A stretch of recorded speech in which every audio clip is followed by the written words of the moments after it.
Okay दोस्तों, अब हम लोग पढ़ेंगे the viscous force on a spherical body. मान लो हमारे पास एक स्फीयर है ऑफ रेडियस r और वो एक विस्कस फ्लूइड के थ्रू जो है वो पास कर रहा है। उसका जो कोफिशिएंट ऑफ विस्कोसिटी है फ्लूइड का वो है हमारा ईटा, और जो हमारा स्फीयर है उसका रेडियस है r। इसी एक इंस्टेंट पे इसका वेलोसिटी जो है वो नीचे की तरफ है, मान लो v। ऑब्वियस बात है, अगर ये स्फेरिकल बॉडी हमारा नीचे की तरफ आ रहा है तो according to the resistive rule इसके ऊपर अपवर्ड डायरेक्शन में डेफिनेटली विस्कस फोर्स लगने वाला है Fv। ये पूरा बॉडी के सरफेस पे जो है वो हमारा लगने वाला है। ठीक है, ये वाला विस्कस फोर्स का वैल्यू निकालना हमारे लिए बहुत ही ज्यादा टफ है। इसका derivation is completely beyond our scope. हमें एक चीज मानना पड़ेगा, जो हमारा विस्कस फोर्स होगा Fv that is equals to 6 pi eta r into v। जो हमारा विस्कस फोर्स होगा Fv that is equals to 6 pi eta rv। that is the result that we have to remember, and this is called the Stokes law। इसका जो actual derivation है वो शायद college में आप लोग करोगे। That is based on the Navier-Stokes equation. पूरा फ्लूइड फ्लो का जो मास्टर इक्वेशन है, इसका नेवियर-स्टोक्स इक्वेशन से इसका डेरिवेशन है। That is completely beyond our scope. हमें तो ये मानना पड़ेगा, जो ये विस्कस फोर्स लगता है, कोई अगर स्फीयर हमारा जा रहा है विस्कस फ्लूइड के थ्रू, इट डजंट मैटर वो हमारा सॉलिड है या हॉलो है, उसका अंदर कोई कैविटी है या नहीं, वो मैटर नहीं करता है। अगर उसका आउटर रेडियस r है तो the corresponding viscous force will be simply 6 pi eta rv। अच्छा, इसका एक बहुत ही घटिया सा डेरिवेशन हम करेंगे, that is the derivation via dimensional analysis. ठीक है, तो ऑब्वियस सी बात है, जो हमारा विस्कस फोर्स है वो लॉजिकली हमारा डिपेंड करेगा वेलोसिटी पे, लॉजिकली हमारा डिपेंड करेगा फ्लूइड पे यानी उसका कोएफिशिएंट ऑफ विस्कोसिटी पे, और लॉजिकली वो डिपेंड करेगा हमारा जो स्फीयर है उसके साइज पे। तो F डिपेंड्स अपॉन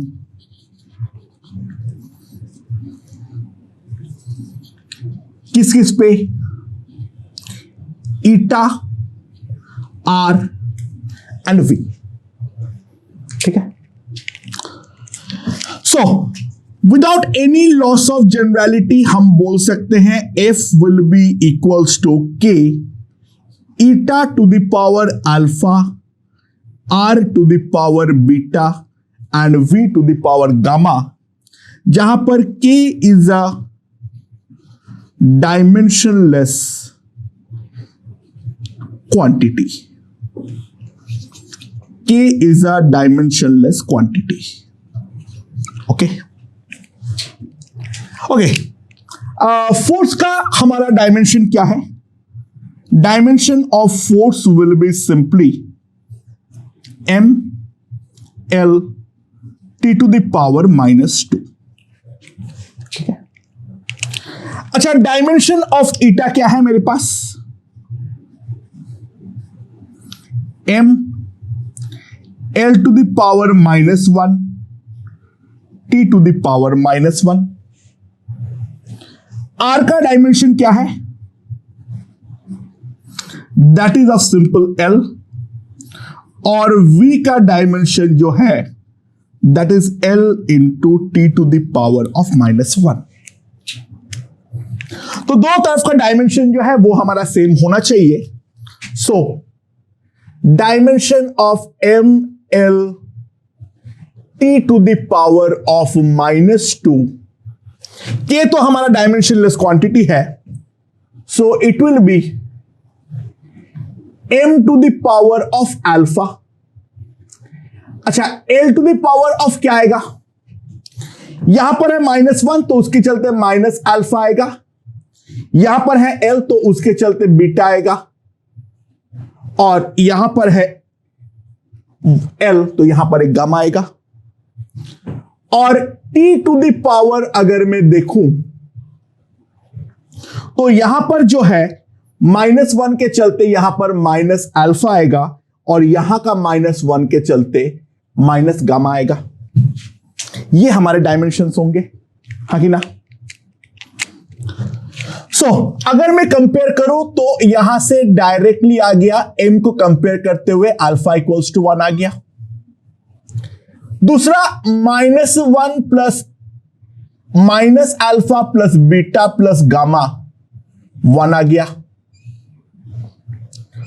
और तीसरा अगर मैं t को कंपेयर करूं तो अल्फा प्लस गामा जो है वो हमारा 2 आ गया। तो इन तीनों को अगर मैं सॉल्व करूं, अल्फा अगर 1 है तो गामा भी 1 है, अल्फा और गामा अगर 1 है तो बीटा भी 1 है, तो इसका जो सॉल्यूशन आएगा that will be alpha equals to beta equals to gamma that is equals to 1। तो मेरे पास f जो आ जाएगा that will be equals to k into eta R V via experiment. k का जो वैल्यू आता है वो आता है 6 पाई। अलग अलग स्फीयर के लिए, अलग अलग फ्लूइड्स के लिए अगर हम एक्सपेरिमेंट परफॉर्म करेंगे तो k का वैल्यू वहां से हम निकाल सकते हैं। तो फोर्स जो आएगा that will be equals to 6 pi eta R V. So it's the dimensional analysis. ये वाला प्रूफ हम दे सकते हैं। इसका जो रियल प्रूफ है that is completely beyond our scope. ठीक है, तो that is the Stokes law, that is the basic Stokes law. ठीक है, अब हम लोग ध्यान देंगे, हम एक इंपॉर्टेंट पार्ट में जाएंगे, that is motion of a sphere.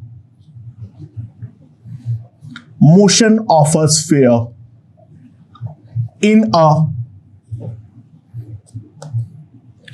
Viscous fluid. एक विस्कस फ्लूइड के अंदर स्फीयर का मोशन किस प्रकार का होने वाला है उसके बारे में हम देखते हैं। राइट ना दोस्तों, यहां पर ध्यान दो, हमारे पास कोई एक फ्लूइड है, ये वाला फ्लूइड का जो डेंसिटी है that density is equals to sigma. ठीक है, और इसका जो कोएफिशिएंट ऑफ विस्कोसिटी है that is equals to eta. अब इसके अंदर में एक स्फेरिकल बॉडी को रख दिया जिसका रेडियस जो है that is equals to R, और ये एक सॉलिड स्फीयर है, this is a completely solid sphere जिसका डेंसिटी है rho. At t equals to 0, the sphere is released from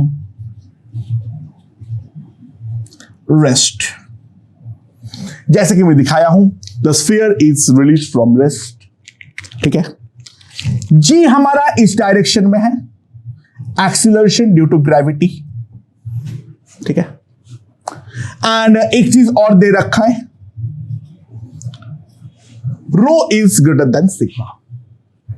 ठीक है, अच्छा, t इक्वल्स टू 0 पर क्योंकि बॉडी का वेलोसिटी हमारा 0 है तो दैट सिंपली इंप्लाइज जो हमारा विस्कस फोर्स होगा वो भी हमारा 0 होगा।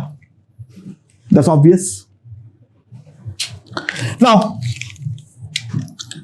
as rho is greater than sigma,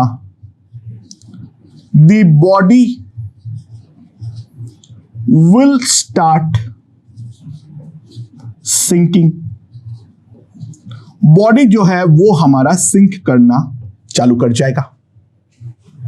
और जैसे जैसे वो सिंक करेगा, ऑब्वियस सी बात है, वो अपना वेलोसिटी को एक्वायर करना चालू करेगा। तो मान लो एट टाइम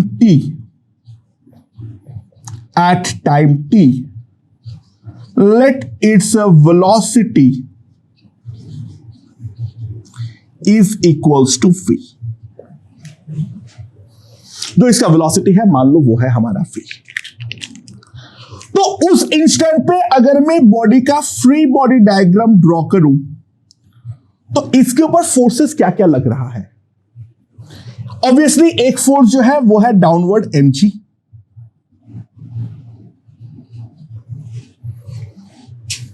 दूसरा फोर्स जो है वो है अपना अपवर्ड बॉइंट फोर्स,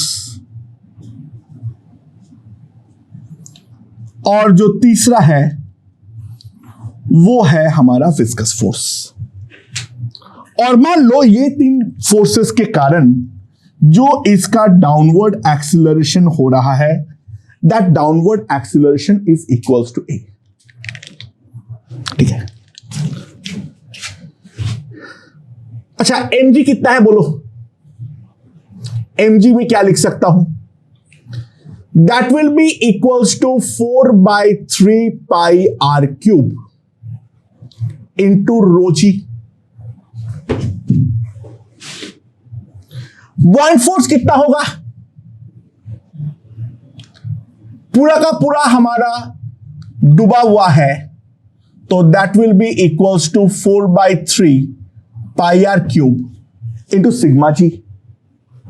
और जो हमारा विस्कस फोर्स होगा that will be equals to 6 pi eta r into v।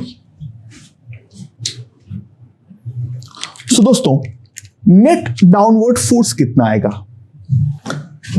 हम लोग अब यहां पे अगर नेट डाउनवर्ड फोर्स निकाले कितना आएगा, that will be equals to mg minus buoyant force minus viscous force, and that must be equals to mass into acceleration. ये तो मैं लिख सकता हूं।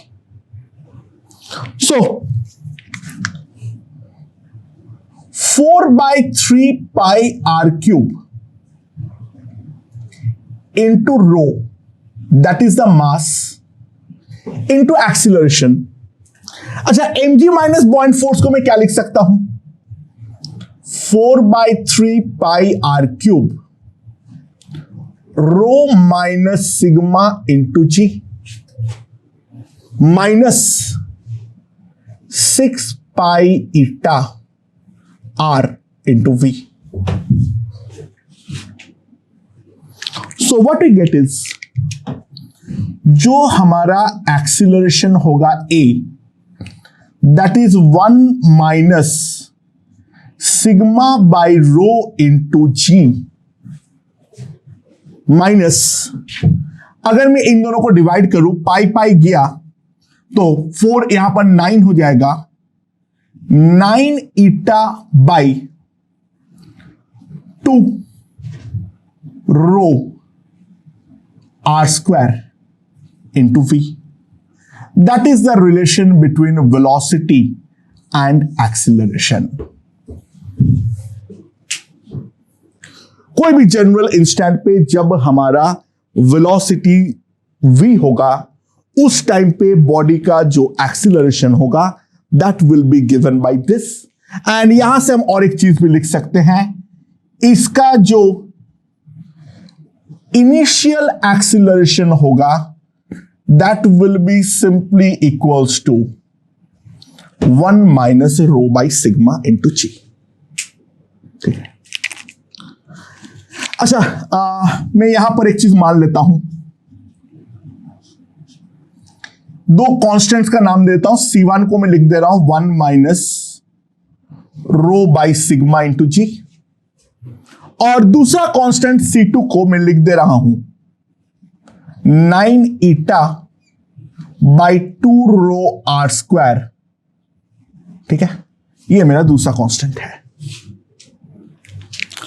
सो acceleration that can be written as dv by dt, इसको मैं क्या लिख सकता हूं? c1 minus c2v. And now from here I can write dv by c1 minus c2v will be equals to dt. Now if I integrate at t equals to 0, v was 0, and at time t velocity is v. So if I integrate this, यहां पर आ जाएगा -1 by c2 ln c1 minus c2v divided by c this equals to t. तो मेरे पास आ जाएगा 1 minus c2 by c1 into v e to the power of minus c2t. तो हमारे पास जो वेलोसिटी आ जाएगा v, that will be simply c1 by c2 1 minus e to the power minus c2t. ये हमारे पास आ जाएगा velocity as a general time t, मैं the function of time t इसको मैंने निकाल दिया. नाउ c1 by c2 का वैल्यू अगर मैं निकालूंगा तो दोस्तों ध्यान दो, हमारे पास क्या आने वाला है? हमारे पास आएगा that will be 2r square sigma minus rho G by 9 eta. ये हमारा पहला टर्म आएगा c1 by c2. ध्यान दो, c1 by c2 अगर मैं करूंगा, कहां था? यहां पे. ये क्या? Sigma minus row divided by sigma. c2 से जब डिवाइड करूंगा ये हमारा कटेगा तो ऊपर 2r स्क्वायर जाएगा into 1 minus e to the power minus c2t 9 eta by 2 rho r square into t.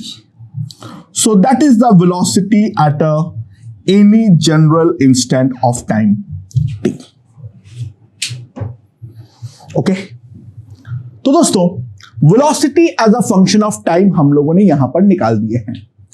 अब इस चीज को अगर हम एनालाइज करें, t इक्वल्स टू 0 पर ये वाला टर्म हमारा 1 हो जाएगा. ठीक है, तो ये वाला 1 और 1 कट के तो 0 हो गया. वेलोसिटी 0 आना चाहिए था क्योंकि मैंने रेस्ट से रिलीज किया था, जो कि डेफिनेटली हमारा आया भी है. Now after a very long time क्या होगा? यानी t जब हमारा इंफिनिटी को टेंड करेगा तो ऑब्वियस सी बात यह है, जो हमारा e to the power of -9 eta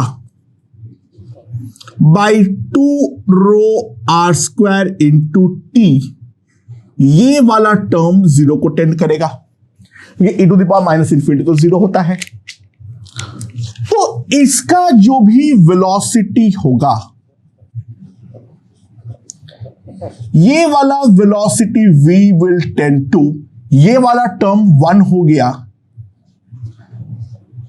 तो जब विस्कस फ्लूइड के थ्रू हम कोई एक स्फीयर को डालेंगे तो उसका वेलोसिटी जो है वो हमारा अनबाउंडेड तरीके से नहीं बढ़ेगा.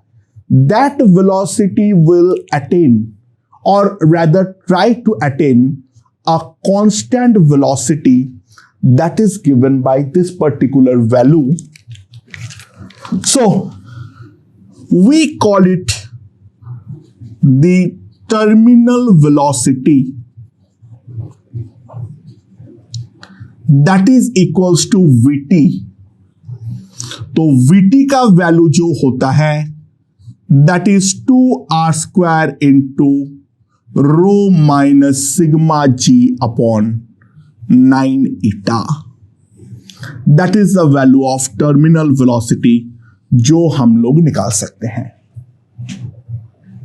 ठीक है, तो अगर विस्कस फ्लूइड के थ्रू सॉरी कोई भी अगर हम एक सॉलिड स्फीयर को डालेंगे तो उसका वेलोसिटी अनबाउंडेड तरीके से नहीं बढ़ेगा, रैदर उसका वैल्यू जो कांस्टेंट वेलोसिटी की तरफ ले जाने का ट्राई करेगा, वो कांस्टेंट वेलोसिटी को हम बोलते हैं terminal velocity. Terminal velocity exactly तो कभी भी अटेन नहीं करता है, लेकिन प्रैक्टिकल लेवल पे हम जानते हैं जो 99.9% लेवल में with in a very short time it will eventually attain the terminal velocity. इसका सबसे बड़ा एग्जांपल ये है, जो बारिश होती है तो बारिश में जो पानी के बूंदे हैं उनको अगर हम नियरली स्फेरिकल मानेंगे तो वो बहुत ही ज्यादा ऊंचाई से गिरते हैं और हवा के थ्रू गिरते हैं। हवा एक विस्कस फ्लूइड है और हवा का विस्कस फोर्स के कारण जो बारिश का वेलोसिटी है वो इतना ऊंचाई से गिरने के बाद भी वो एक बहुत ही ज्यादा मामूली वैल्यू पे रहता है, क्योंकि वही वाला वैल्यू उसका प्रैक्टिकली टर्मिनल वेलोसिटी होती है, राइट। तो इस कारण पे बारिश के बूंदे का वेलोसिटी जो है वो हमारा एक्सट्रीमली हाई नहीं होता है। It's a very very very very big boon, क्योंकि अगर ये टर्मिनल वेलोसिटी अटेन नहीं होता तो इन दैट केस बारिश के बूंदे से हमारा सर जो है वो फट सकता था। तो अगर मैं वेलोसिटी वर्सेस टाइम का ग्राफ ड्रॉ करूं, अगर मैं वेलोसिटी वर्सेस टाइम का ग्राफ ड्रॉ करूं तो हमारे पास क्या आएगा? This is the velocity axis, this is the time axis. t equals to 0 पर हमारा वेलोसिटी है 0 और फाइनली जब हमारा पहुंच जाएगा इंफिनिटी पे टाइम, तब हमारा होगा टर्मिनल वेलोसिटी vt, जिसका वैल्यू है ये वाला। तो graph will look something like this. Initially तेजी से बढ़ेगा बट इवेंचुअली ये हमारा धीरे धीरे धीरे धीरे धीरे धीरे कम होता जाएगा। ठीक है, राइट। अच्छा, what happens to net force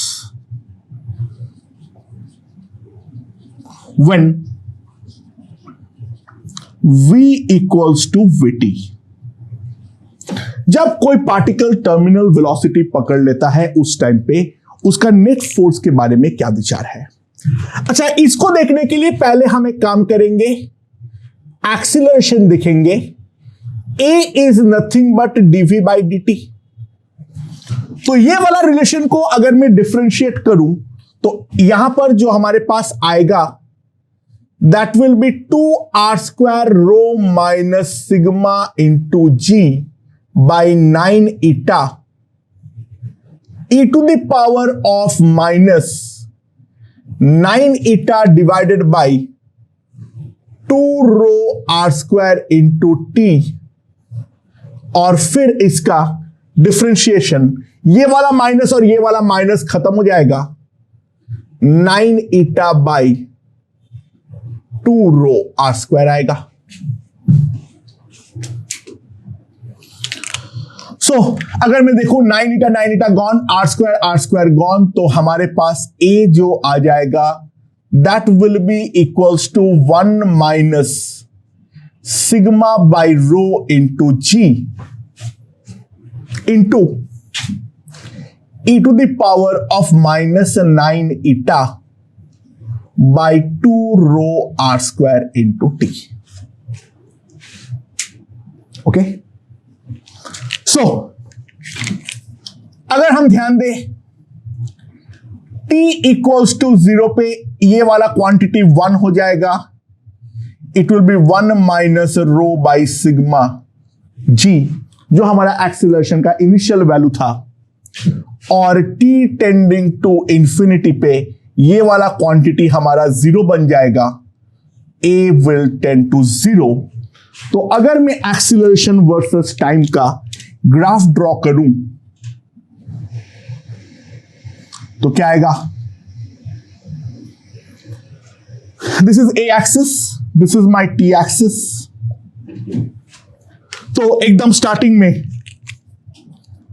यहां पर हमारा वैल्यू था 1 minus sigma by rho into g, और उसके बाद ये एक्सपोनेंशियली डिके करेगा और डिके करते हुए ये फाइनली हमारा 0 पर पहुंच जाएगा। This is the graph, and simply मैं एक चीज बोल सकता हूं, at v equals to vt acceleration a equals to 0, तो इसके ऊपर जो नेट फोर्स होगा वो भी हमारा 0 हो जाएगा। देखिए ऑब्वियस है, वेलोसिटी फाइनली कांस्टेंट को अटेंड कर रहा है, तो एक्सीलरेशन तो 0 होना ही चाहिए था, यानी नेट फोर्स भी हमारा 0 होना चाहिए था। तो टर्मिनल वेलोसिटी हम ऐसे भी निकाल सकते थे। दोस्तों ध्यान दो, mg must be equals to buoyant force plus viscous force at a terminal velocity. So, हम टर्मिनल वेलोसिटी का वैल्यू डायरेक्टली यहां से भी निकाल सकते थे, 4/3 pi r cube into rho g, that will be equals to 4/3 pi r cube into sigma g plus 6 pi eta r vt। तो यहां पे अगर हम देखें तो 4/3 pi r cube rho minus sigma into g is 6 pi eta r into vt, ये हमारे पास आएगा। और अब हम लोग अगर सिंपली डिवाइड कर दें तो हमारे पास टर्मिनल वेलोसिटी आ जाएगा 2r² rho minus sigma into G by 9 eta, ये हमारे पास आ जाएगा द टर्मिनल वेलोसिटी। ठीक है, मेरे ख्याल से ये हमें समझ में आ चुका है। अच्छा जल्दी से एक काम करो, draw acceleration versus v graph.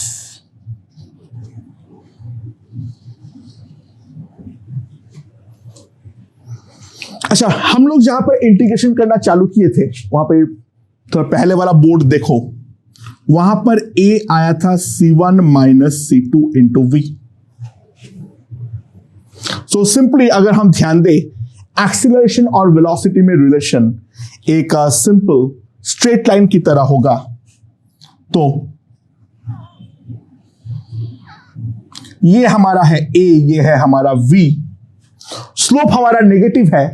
Initially जब v 0 होगा तो a हमारा c1 होगा, यानी this is the initial acceleration point, and finally जब v हमारा टर्मिनल वेलोसिटी होगा वहां पर हमारा a 0 होगा।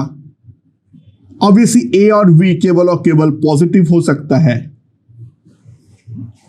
तो this is equals to 1 minus sigma minus rho into ji,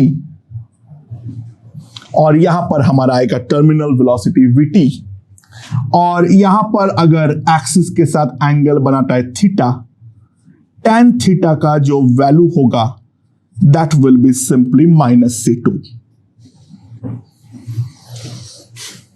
okay, ये है एक्सीलरेशन वर्सेस v ग्राफ। अच्छा, नाउ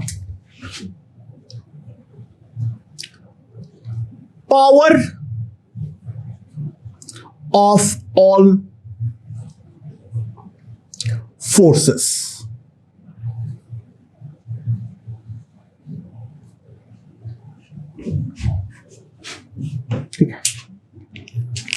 हम ये एनालिसिस करेंगे एट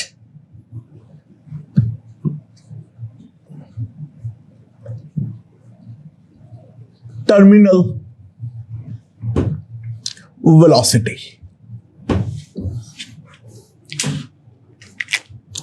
अच्छा, कौन कौन सा फोर्स पावर लगाएगा? एक तो ग्रेविटेशनल फोर्स। अच्छा, पी ग्रेविटेशनल कितना होगा? ग्रेविटेशनल फोर्स तो फिक्स है, that will be 4/3πr³ rho G into the terminal velocity vt। It will have a positive power, क्योंकि फोर्स डाउनवर्ड है और वेलोसिटी भी डाउनवर्ड है, it is going to be a positive power. तो ये हमारे पास कितना आ जाएगा? 4/3πr³ rho G into 2r² rho minus sigma into G by 9 eta. ये हमारे पास वीटी आएगा। सो इफ वी कंप्यूट, तो यहां पर हमारे पास कितना आ जाएगा? Gravitational power that is equals to 8π/27 ईटा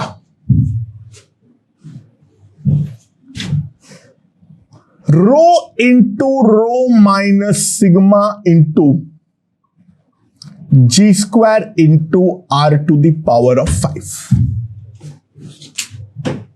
ठीक है, समझ में आया? That is a gravitational power.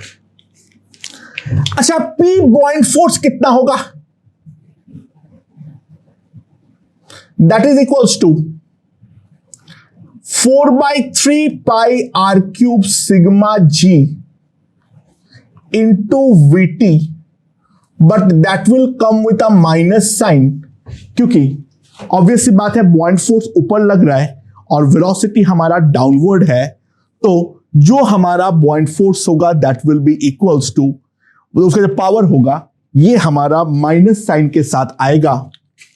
And if I compute, that will be 27 eta sigma into rho minus sigma g² into r⁵ 5। ये है हमारा बॉइंट फोर्स का पावर। तो जो हमारा नेट पावर है P gravitational plus P buoyant force, इसका अगर हम नेट पावर कैलकुलेट करने का ट्राई करें, so that will come out to be equals to 8π/27 eta rho minus sigma का whole square into g² into r⁵ 5। ये दोनों को ऐड कर दो तो हमारे पास ऑब्वियस सी बात है रो माइनस सिग्मा का होल स्क्वायर आएगा। ठीक है। अच्छा, power due to viscous force. अब power due to viscous force कितना आएगा? That will be equals to -6π eta r vt into v t. Minus sign क्योंकि ऑब्वियसली विस्कस फोर्स अपवर्ड लग रहा है, वेलोसिटी डाउनवर्ड है। उस टाइम पे स्टोक्स लॉ से हमारे पास जो विस्कस फोर्स आएगा that will be -6π eta r vt, और वेलोसिटी जो है वो भी हमारा vt है, so that will be -6π eta r into vt²। अब अगर मैं vt² करूं तो it will be 4r⁴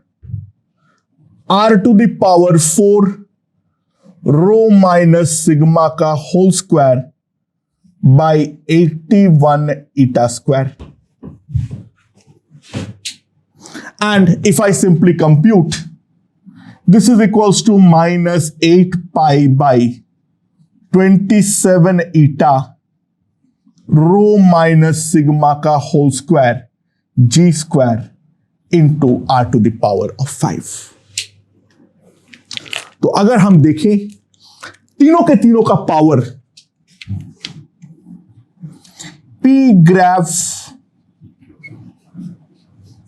plus P buoyant force plus P viscous force, that will be equals to 0.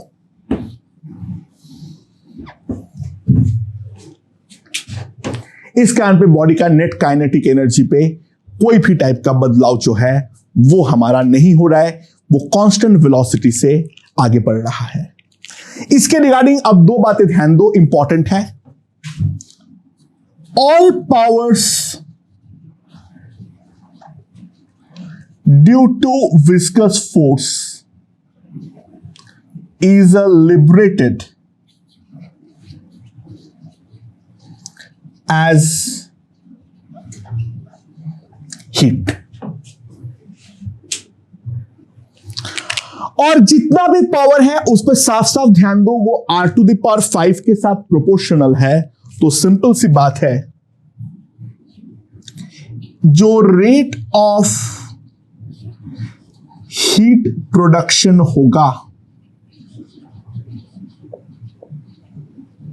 that will be proportional to R to the power of 5.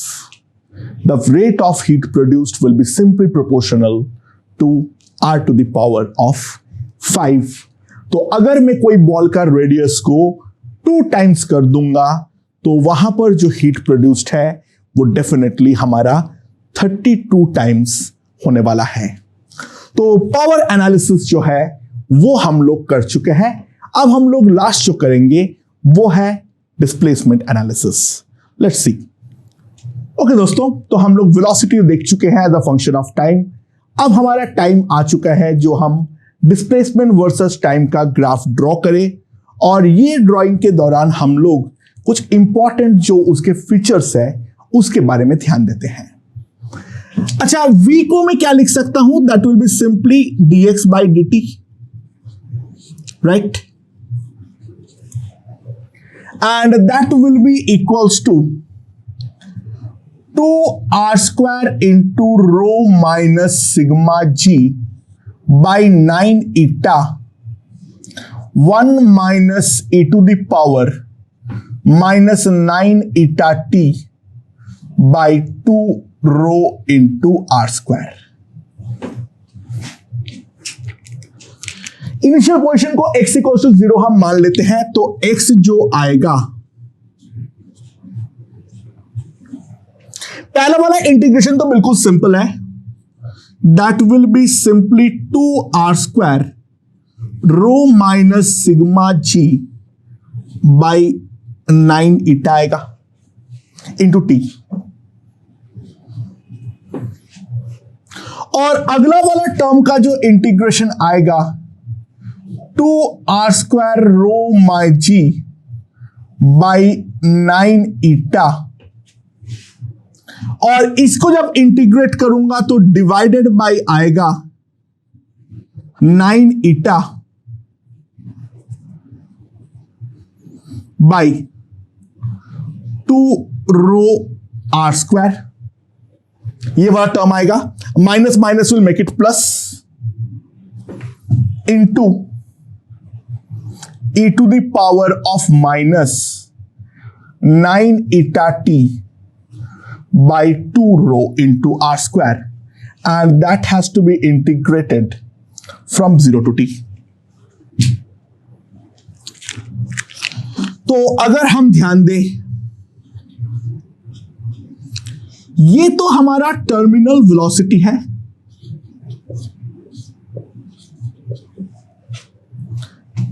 और यहां पर अगर हम ध्यान दें, this will be 4 rho into rho minus sigma G R to the power 4 by 81 eta square. और यहां पर जो टर्म आएगा, यहां पे आगे माइनस कर दो, 1 minus e to the power minus 9 eta t by 2 ρ into r square. ये हमारे पास टर्म जो है वो हमारा आने वाला है। ठीक है, अच्छा अब एक बात को समझो, ये वाला पूरा चीज जो है इसको अगर हम प्लॉट करें तो ये वाला टर्म जो है वो तो हमारा इवेंचुअली 0 की तरफ पहुंच जाएगा। ये वाला टर्म जो है वो हमारा इवेंचुअली 0 के मतलब ये कांस्टेंट वैल्यू की तरफ जो है वो हमारा पहुंच जाएगा। ठीक है, समझ में आया? तो ऐसे तो ग्राफ बहुत ही रैंडम होने वाला है। ये x जो है वो हमारा एवर एक्सपांडिंग है। ठीक है, समझ में आया? It is continuously increasing like this. कोई एंड वैल्यू नहीं है क्योंकि पार्टिकल जो है वो हमारा चलता ही रहेगा। लेकिन ध्यान दो, for large value of t,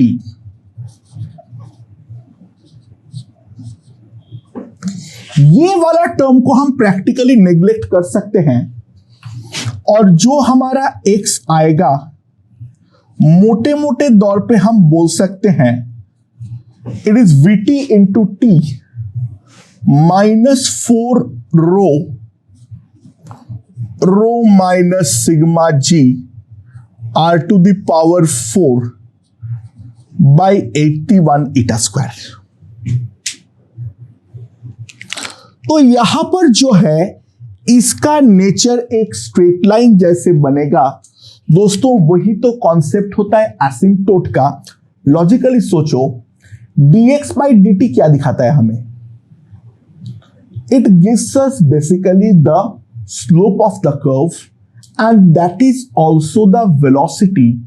finally हमारा जो वेलोसिटी है वो टर्मिनल वेलोसिटी को अटेन करने का ट्राई करेगा, तो स्लोप का वैल्यू जो है वो भी हमारा फिक्स हो जाएगा।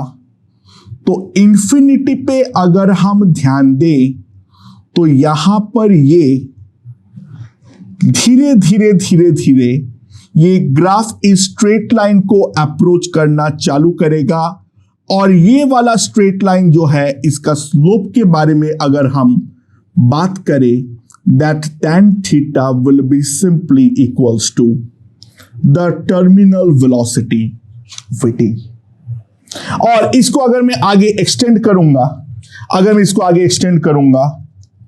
तो ये वाला जो स्ट्रेट लाइन है ये हमारा ये वाले वैल्यू पे जाके इंटरसेप्ट करेगा। इसका ऑब्वियसली बात है कोई फिजिकल सिग्निफिकेंस नहीं है, लेकिन दिस लाइन जो है ये लाइन को हम बोलेंगे इसका ऑब्लिक एसिम्पटोट। और लार्ज वैल्यूज ऑफ t के लिए x जो है अप्रोक्सीमेटली ये स्ट्रेट लाइन को फॉलो करेगा, तो the graph can be simply replaced for a large value of t by a simple straight line and equation of straight line is given by this। और उसका जो slope होगा logically भी बताओ या ऐसे भी मैथमेटिकली भी देख लो, वो उसका स्लोप हमारा टर्मिनल वेलोसिटी के साथ इक्वल होंगे। ओके, अब दोस्तों हम लोग कुछ क्वेश्चंस देखते हैं regarding the force on the sphere. So ये है हमारा विस्कस फोर्स और स्टोक्स लॉ के ऊपर कुछ क्वेश्चंस। सबसे पहला क्वेश्चन देखते हैं, लेट्स सी क्या बोला है। हमारे पास एक विस्कस फ्लूइड है, ठीक है। अब यहां से एज हाइट ऊपर से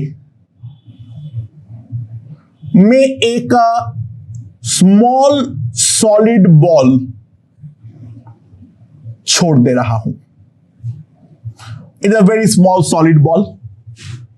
जो लिक्विड है इसका डेंसिटी है रो और कोएफिशिएंट ऑफ विस्कोसिटी है सिग्मा, और बॉल का जो डेंसिटी है दैट इज रो, और ये वाले बॉल का जो रेडियस है that is equals to r.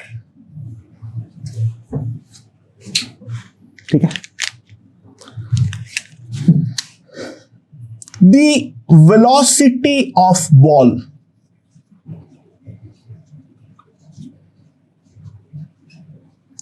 does not change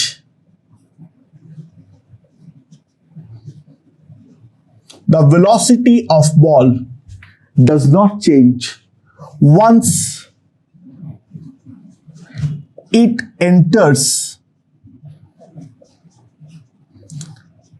the fluid. Find h.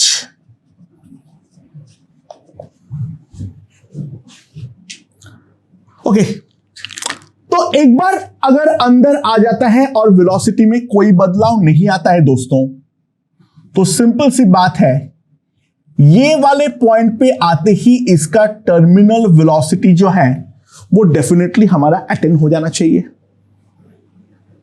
So but H height से गिरने पर इसका जो हमारा वेलोसिटी होगा that will B √2gh,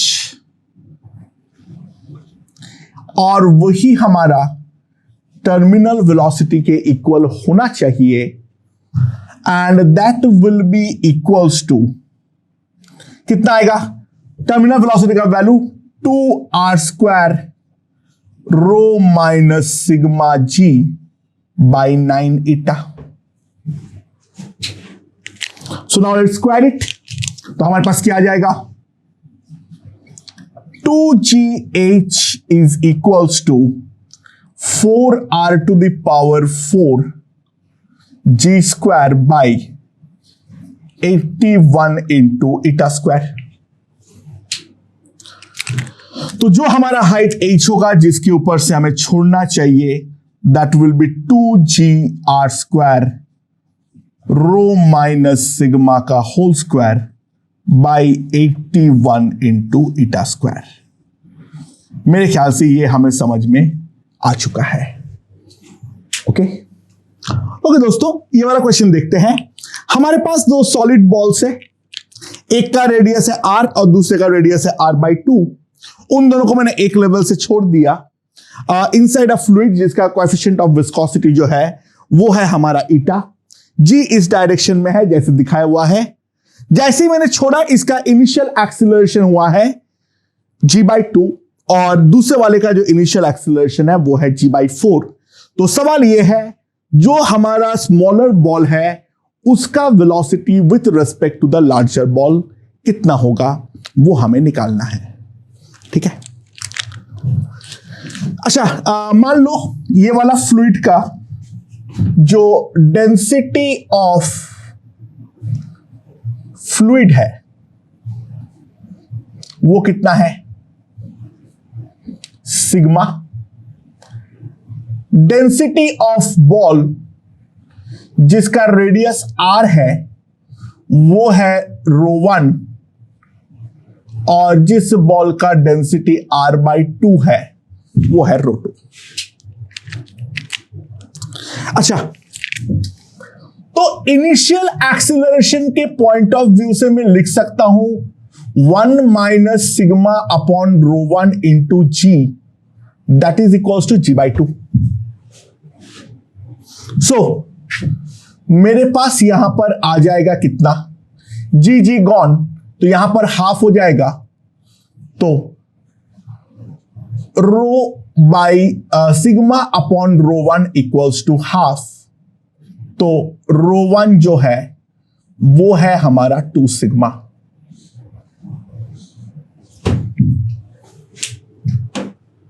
okay, simple सी बात है.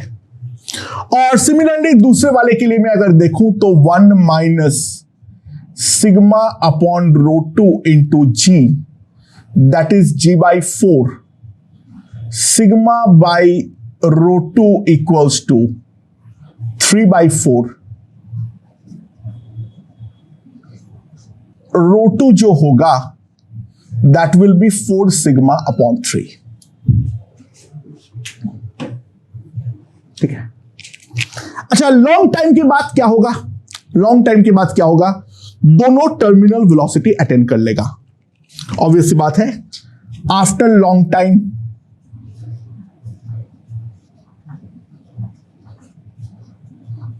Both attains terminal velocity. हाँ कि ना? ओके, एंड नाउ अगर मैं इसका पहले वाले का आर वाले का देखूं VT1, that will be 2r² into ρ1 minus sigma into G by 9 eta आएगा। और जो छोटे वाले बॉल का अगर मैं ध्यान दूं VT2, 2r² यानी r/2 का whole square, rho minus sigma यानी that will come out to be sigma by 3 G upon 9 eta. तो एक तो हमारा कटेगा, so that will be equals to r² sigma G by कितना आएगा यहां पर 327 54 ईटा। राइट, ये हमारे पास आने वाला है। अच्छा, बाय द वे हमें सिग्मा का वैल्यू मालूम नहीं है, तो डिफरेंस तो हम निकाल देंगे, ठीक है, इन टर्म्स ऑफ सिग्मा, या फिर सिंपली हम रेशियो निकाल देते हैं, that will be better. VT2 by VT1 अगर मैं निकालूं तो r² gone, sigma sigma gone, G gone, eta eta gone, so it will be 1/54 into 9/2, that will be simply equals to 1/12। Simple question है, बस एक्सीलरेशंस वगैरह का आइडिया होनी चाहिए, बाकी तो हम काफी आसानी से निकाल सकते हैं। ओके ओके दोस्तों, अगला क्वेश्चन देखते हैं, इनफैक्ट लास्ट क्वेश्चन है इसके रिगार्डिंग। दो बॉल है, उनका रेडियस है R1 और R2, दोनों का डेंसिटी है रो, सॉलिड बॉल्स है, ठीक है। जो फ्लूइड के अंदर से जा रहा है उसका डेंसिटी को नेग्लेक्ट करना है, यानी बॉइंट फोर्स को नेग्लेक्ट करना है, ठीक है। नाउ ये जो है वो दोनों को हम एक लाइट रॉड के सहारे अगर जोड़ रखे हैं, तो जब वो टर्मिनल वेलोसिटी अटेन कर लेगा सिस्टम, कोएफिशिएंट ऑफ विस्कोसिटी ईटा है, पहली बात तो ये निकालो वो टर्मिनल वेलोसिटी कितनी होगी, और दूसरा ये निकालो उसके दौरान हमारा रॉड में टेंशन कितना होगा, विथ डायरेक्शन हमें निकालनी है। तो दोस्तों लेट्स सी, सबसे पहले अगर मैं 2 बॉल्स एज सिस्टम लेता हूं, दोनों बॉल को मैं एज अ सिस्टम लेता हूं, ठीक है, तो इन दैट केस क्या होगा, जो हमारा ग्रेविटेशनल फोर्स होगा downward, that must be equals to the viscous force upward. हाँ कि ना? जब टर्मिनल वेलोसिटी अटेन कर लेगा वहां पर ये चीज डेफिनेटली हमारा होना चाहिए। So 4/3 pi R1 cube into rho G plus 4/3 pi R2 cube into rho G must be equals to 6 pi eta R1 VT plus 6 pi eta R2 VT। अच्छा, रॉड को मैंने बहुत थिन मान लिया हूं, यानी उसका जो कॉन्टैक्ट सरफेस एरिया है वो प्रैक्टिकली 0 है, जिस कारण पे उसके ऊपर कोई ड्रैग फोर्स नहीं लग रहा है। ना पाई पाई काट के खुश हो जाओ,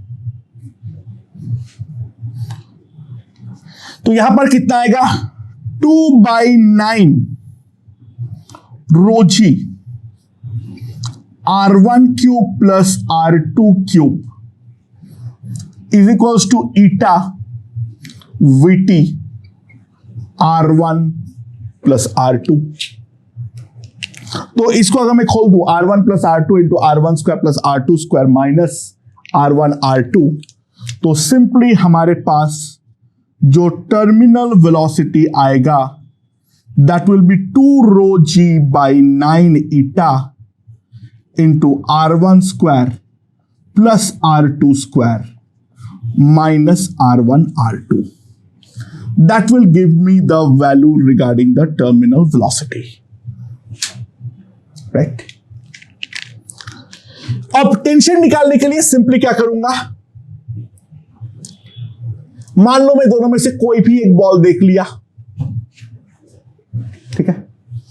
अच्छा, इसके ऊपर जो फोर्स लग रहा है ये अपवर्ड लग रहा है विस्कस फोर्स, डाउनवर्ड लग रहा है mg, और इसके अलावा लग रहा है यहां पर टेंशन T.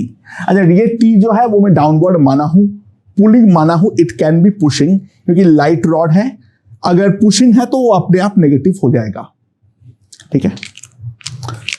सो जो टेंशन T होगा that will be viscous force minus mg,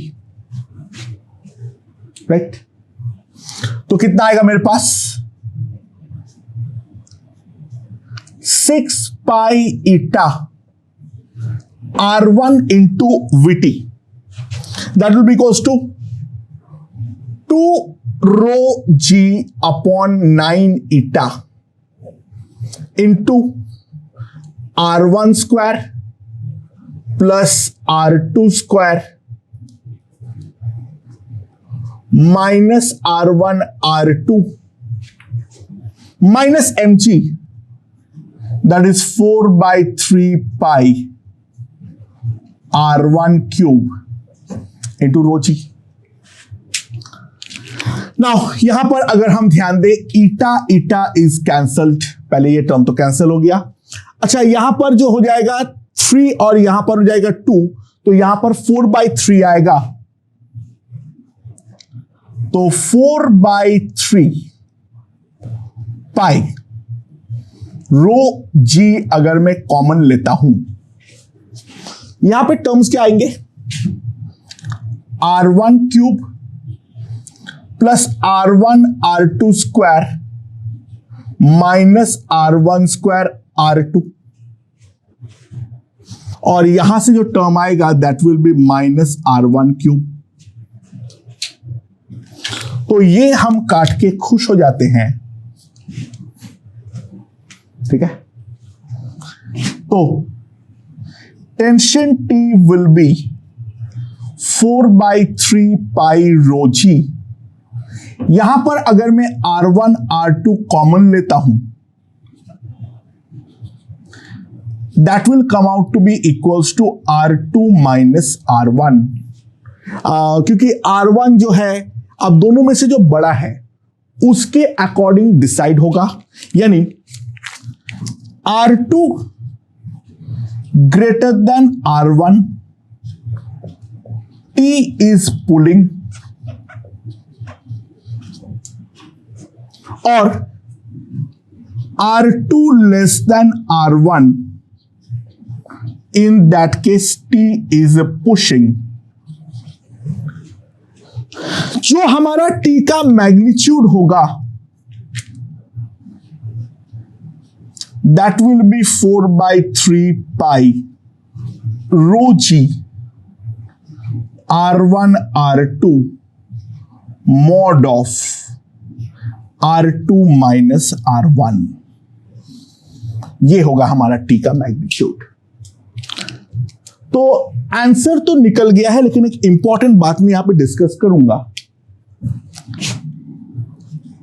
if we use string instead of rod, simple सी बात है, जो हमारा लार्जर बॉल होना चाहिए वो नीचे होना चाहिए। The larger ball must be in the down side and the lighter ball यानी जो स्मॉलर बॉल है वो हमारा ऊपर होना चाहिए। लार्जर बॉल, ये हमारा जी का डायरेक्शन है, must be below the smaller ball for string to remain taut। अगर स्ट्रिंग को टाउट रखना है तो स्मॉलर बॉल को ऊपर रखना ही है, लार्जर बॉल को नीचे रखना ही है। उल्टा करोगे दोनों के बीच में हमारा जो स्ट्रिंग है वो हमारा स्लैक हो जाएगा, और स्लैक हो जाने के कारण दोनों अपना अपना इंडिविजुअल वेलोसिटीज पकड़ने का ट्राई करेगा। ये पूरा एनालिसिस जो है वो इन दैट केस गलत हो जाएगा। सो दोस्तों, स्टोक्स लॉ और टर्मिनल वेलोसिटी के रिगार्डिंग जो भी एनालिसिस हो सकता है वो हम लोगों ने सारे के सारे कर चुके हैं। अब हम लोग एक कैपिलरी ट्यूब के थ्रू विस्कस फ्लूइड का फ्लो जो है वो पढ़ने वाले हैं। ओके।